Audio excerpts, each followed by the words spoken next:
how TikTok how TikTok is changing the music industry and also will in the future.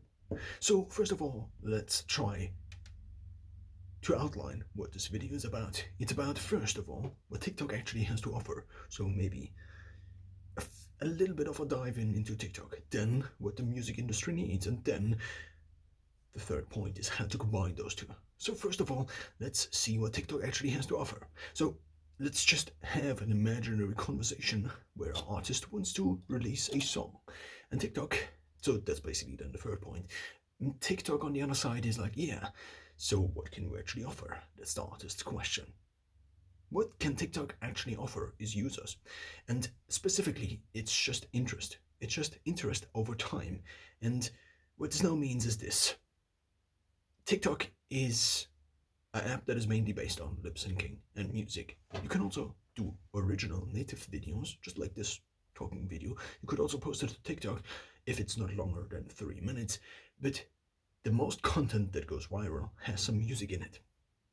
Now, what's so huge about TikTok is that TikTok has an integration for this music. So it's not, this music is most of the time copyrighted because it's music that artists made and therefore it's copyrighted. And now the big thing about TikTok is that it just doesn't randomly hurt the copyright laws, but instead works with the big industry labels like Universal Music, like Warner Music, and actually incorporates them into their video platform. This means whenever you create a TikTok, for example, you have the option to search through all of the TikTok library, and in the TikTok library are songs or basically often also snippets out of songs, so basically short clips, audio clips, you then can use to make a TikTok. And now, why is this so elementary? So, from the creator side, for a huge chunk of the time, there was this problem that whenever you wanted to use music that wasn't your own and you didn't buy it, so basically royalty free music or music you made yourself and didn't license, the problem was that whenever you now added the song to your video, for example, when you uploaded something to YouTube, then obviously YouTube had to find a way to find the copyright. So to find the copyright for the song. And now YouTube invented basically the ID system, which means that now YouTube is connected to a library of all of these songs. And whenever one of these songs or whenever a video is uploaded and you at the same time have something that is in the library that matches contents or parts of the video's audio, then YouTube is like, oh, that's a copyrighted song. And that didn't exist for a huge chunk of YouTube's history.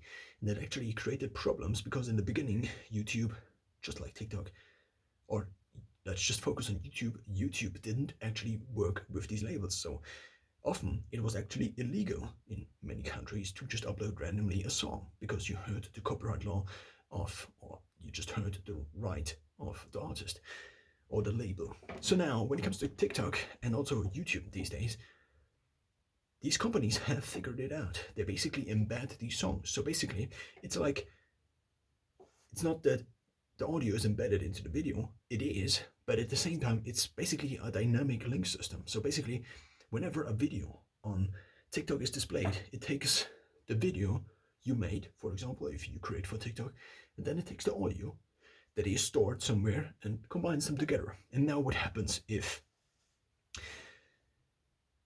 for example, an artist says that the song he released shouldn't be released anymore, then TikTok can just go, because it's linked, and can just take the audio. So then the TikTok is muted most of the times, especially when it's just a lip sync, because then the creator actually didn't record audio. And even for the case where the audio is embedded in the videos, in the video file actually, and not basically just added together, there even is technology these days, so for example in YouTube, that allows you to now split these two again. I mean, this is still in the beta phase because it's very complicated actually. But what I'm saying is this: TikTok and also YouTube these days has this link system where it puts together the final video basically just before you watch it.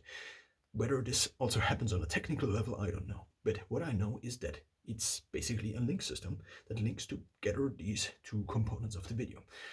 And this is huge. So this is the first point.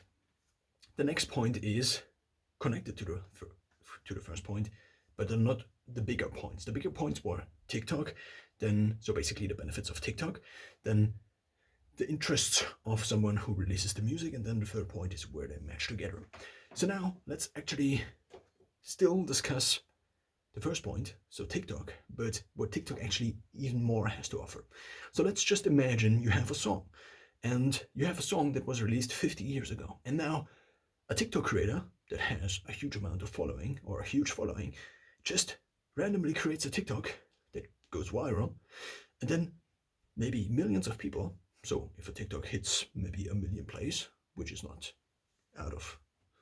completely out of the imaginary, then the song, or a part of the song, is heard 1 million times again within a certain period of time. What this now means is that just like the genes, so the gene pool, they spread into the next generation.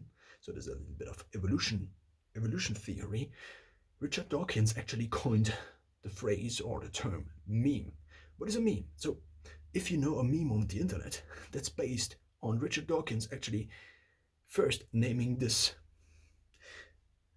in his book, The Selfish Gene. That's actually crazy, because I actually found out about this only a few days ago. I knew the internet meme, and I also read this book that was like 30 years old, and meme was in it. And Richard Dawkins basically coined this term. He said, what if, so how genes work. The concept of the selfish gene is basically that it's not individuals that evolution optimizes for, but rather the genes. This means if you have a gene that is beneficial for a certain organism or for individuals, then over time, over generation, the proportion of this gene compared to the other genes that fulfill the same function just increase. So the proportion just increases basically, and this gene becomes more widespread. And the same's to a certain extent true for ideas, and therefore the phrase or the term meme. Now, when it comes to music, you can also think of it as a meme. And what this means for you, what this means for you, is that if now 1 million people actually listen to a part of the song, a few of these people actually will go onto Spotify, onto iTunes, and listen to the song again, because it's like, oh yeah, I listened to this in my childhood. And even if this is not the case, just by the mere exposure effect. So what is the mere exposure effect? The mere exposure effect is that if you listen to something again and again, or if you eat something again and again, so if you are on the most abstract level, or on the highest level of abstraction, exposed to something again and again and again, what starts to happen is the barrier of entry to, for example, eat a certain type of food, or listen to a certain type of music, or do a certain action, just goes lower. Because I mean, this is just a theory I made up, but think about it. If you, for example, are in the wild, and then there is a tiger, and every time you encounter the tiger doesn't eat you. So over time, this means that the knowledge of all these experiences is basically embedded, and therefore it could make sense to embed this also in kind of in the brains of people or in living organisms, that just by being exposed to something, you know that it's not risky, you know that there's no huge negative side to it. Of course, this doesn't mean that the tiger doesn't eventually eat you if you encounter the tiger again and again and again, but what this means is that at least you don't have to run away from the tiger every single time, and it's better than, so compare these two situations.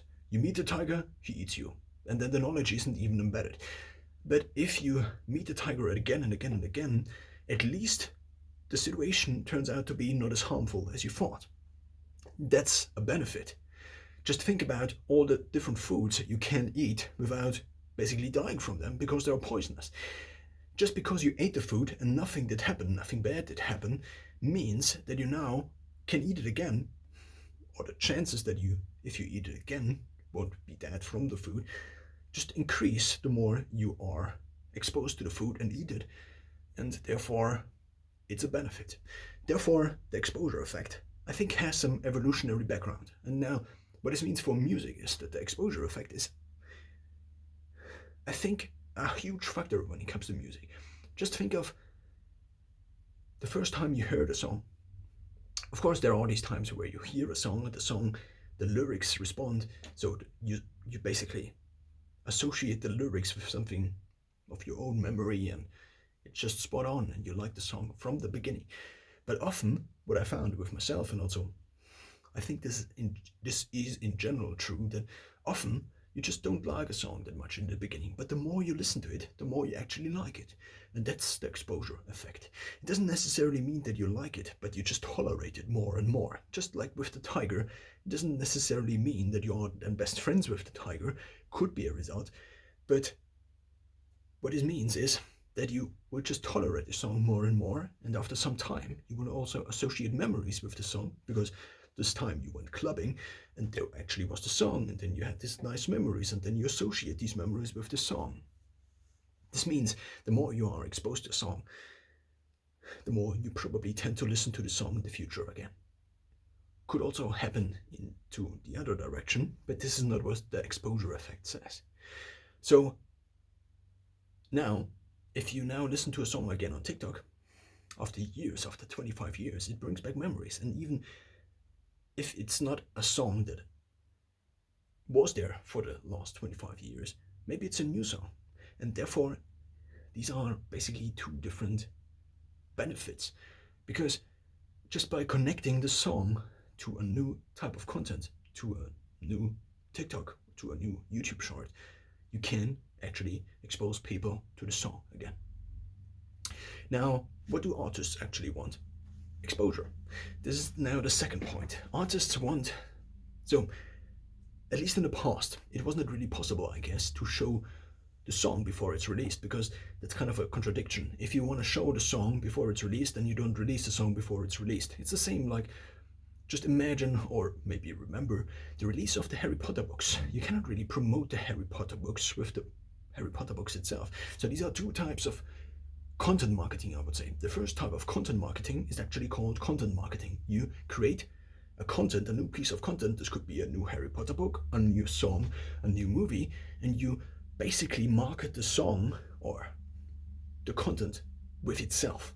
So basically the content itself has something in it you can market it with. This could be certain scenes from a movie that are then edited together into a trailer. Maybe the trailer is also something different that doesn't actually occur in a movie. It could also happens these days. But what I'm saying is that this is the first type of content. The other type of content is basically no content. It's just the marketing itself. Just imagine an ad for an Amazon product, and if you click on it, it just leads you straight to Amazon. So therefore, there is no content itself that actually could intrinsically create interest for the content itself, and therefore also for the bigger picture and the things the content actually promotes. And when it comes to now music, the problem is still there. So from the moment of the release on, also from the moment of a Harry Potter book release on, the marketing actually just starts. Of course, you can market a film, for example, before, just by having people be interviewed and talking about the movie. But before the movie is released, nobody can talk about the movie. Of course, there are people that talk about the movie that have like seen a preview of 30 minutes, and there are also the review people that see the movie a little bit before, just in order to actually write those reviews or maybe make videos about this movie. But what I'm saying is that music, at least till now, doesn't fall into the category of content marketing, but rather into the form of extrinsic marketing. So of marketing that is actually not connected to the content itself, only connected like on a different level, but the content itself, the thing that is released, actually doesn't create interest for itself. And that's what I'm saying. And this is maybe one of the reasons the music industry actually needs platforms like TikTok so much, because it needs the exposure effect. It needs plays over time in people's ears in order to actually like the song more. And that's one of the major benefits these platforms have. These platforms like TikTok have, and also that just might be why TikTok just is so powerful and basically dominates the music industry. If a song, for example, is trends on TikTok, then chances are it's all then a few days, months, weeks later, it's also on the Billboard 100, for example. And if somebody listens to a song that is embedded in a TikTok, he is 67% of users are then more likely to also stream this song on their music streaming service of their choice, or maybe buy this song. So now let's combine these two. The music industry, so that's like the third big point. The music industry needs the exposure because you cannot really you cannot expose the thing you want to release before its release date. Of course, you can do it like Jolly Proof and actually anticipate already or create anticipation while creating a song like Light Switch. So if you have followed the Light Switch trilogy or whatever you want to call it, that's also a content marketing strategy, I would say. That's creating content that is already interesting in itself, but also creates interest for the bigger topic of Charlie Puth and also his future song releases. But of course, also Light Switch, because a few of these native content types organically were producing interest also for Light Switch because they were about the production of Light Switch. Just imagine the Beatles brought out a documentary about this new album that would be spectacular, and people would see it in the movies, and then nobody would see the album. Of course, it would be suboptimal to say the least, because people now actually are anticipated. They want to see what Paul McCartney and Ringo Starr made up with the drums and the guitar, and actually want to see the final result because they are already part of the journey. And now, apart from taking the responsibility of the marketing upon themselves, just like Johnny Puth, the music industry in general just needs platforms like TikTok because they can expose their songs. Needed platforms like radio in the past, where someone is like, oh yeah, these are the new songs that are maybe trending in 20 days, or these are the future song predictions. And now what happens between those two platforms? Just like in traditional radio, imagine you are a radio host and you are like, okay, on Sunday we have this show where we say that these future songs will trend. And now imagine you have two songs, but you cannot really decide which song is better. And now one label offers you maybe $5,000 for choosing the one song instead of the other. They both sound kind of similar, but of course they are not very identical. This means you have to choose one or the other eventually. And now which one you choose, of course, depends on which brings the most benefits. And if the most benefits means that you can do your radio station a little bit longer because then you don't go bankrupt, then you choose maybe the song that is just a little bit more paid. And the same is true now for TikTok. Imagine TikTok, or just imagine a music label or an artist that actually want to expose their songs a little bit more. And they are like, how could we actually do this? We could like do billboards and maybe do a TV ad, but these are all forms of marketing that are basically age old at this point in time. And compare it to a platform like TikTok, where people actually tune in a certain amount of time per certain unit of time. This means every day, for example, a certain amount of TikTok users just tune into TikTok. And now imagine you want to get a song trending within like the next 3 days. What would happen? Of course, TikTok could be, oh yeah, we could just randomly make videos go viral that actually use your song. Would you want that? Would that be a proposition? And now, here's the thing. If you create something on TikTok, there often are, so basically within TikTok there is a subgenre of use this song and then you will go viral. And now imagine in the TikTok algorithm, you just embed a function that is like an amplifier, that is like a value from 0 to 1 that just amplifies how many views a video gets. Of course, there are other metrics TikTok tracks as well. For example, the watch time per video. Does a user that is exposed to a video actually watch the video till the end? How long does he watch it? Does he interact with the content? This means, does he give it a like? So the like to views ratio is also very important. And maybe another metric that is just a lever TikTok can actually pull is just how much TikTok actually wants this song, this video to go viral. And now imagine Ed Sheeran has a new song. And now imagine TikTok is just like, oh yeah, let's just pull this lever to 1. And everyone who makes a video with this new Ed Sheeran song probably goes viral. Then the subgenre of, oh yeah, use the song and this will go viral, just makes videos about this. This will inspire other creators as well, and then people will be exposed to the song again. And TikTok creators also will be exposed because they are basically glued to the platform because they post and therefore also exposed to the videos they see, and probably also users. Therefore, creators as well as users will see this song more and more and more. And it will maybe become a TikTok trend because TikTok, maybe the song is actually pretty good, but TikTok also in the backend just said, oh yeah, it's a 1 in virality. The virality factor is actually a 1. And now what this means is that TikTok basically has control over what is played on TikTok. Of course, not too.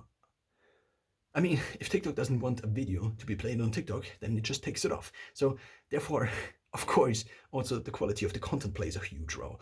And I mean, TikTok it's TikTok's platform. They can do what they want at any point in time. Therefore, of course, if a video goes viral, probably the content is also pretty good.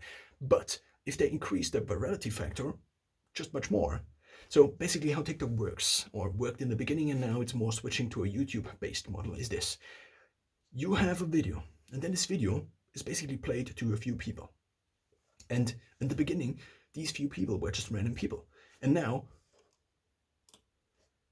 what decides basically whether this video will be played to more than 10 people, maybe to 100, maybe to 1,000, maybe to 10,000 people, maybe to 100,000 people, is how well this video does with these 10 people. And because these are just 10 random people, or maybe also within your sub niche, the metrics of these 10 people, so how far into the video these 10 people actually watch, determines basically the success of the video. And then if it does well within the 10 people, it's played to 100 people. So basically another test. And then it's played to 1,000 people, another test. And if it makes it through all of these tests, and the more views a video gets, the more accurate this data actually becomes, because 10 people is kind of something that it's not really statistically significant. Not really significant, but the better, the more views or the more exposure something gets, the more accurate the data will be. If somebody clicks off after second 1 within the 10 people, but then also within the 100, even though it doesn't get to 100, then TikTok basically now has improved metrics of this video. That's what I'm trying to say. And therefore, the argument I'm trying to make is that TikTok basically controls what you see. I mean, that's kind of obvious. Of course, it's not that somebody is there like this user sees this TikTok video at this point in time. That's all algorithms now. But of course, TikTok makes these algorithms. And if TikTok wants to change their business model to maybe support the one or the other artist, then I think that's something they actually would do to make money. And that's already the final conclusion. Imagine an artist like Ed Sheeran. He wants his song to go viral.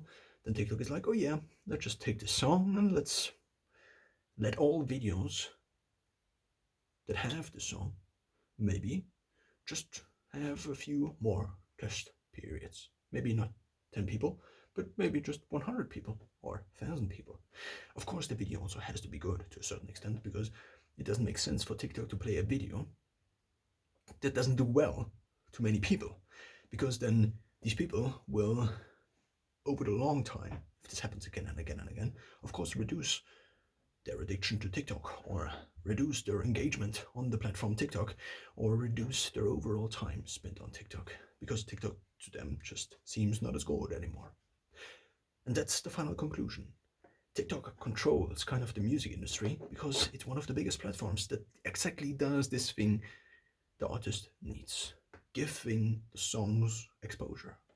And that's why this works.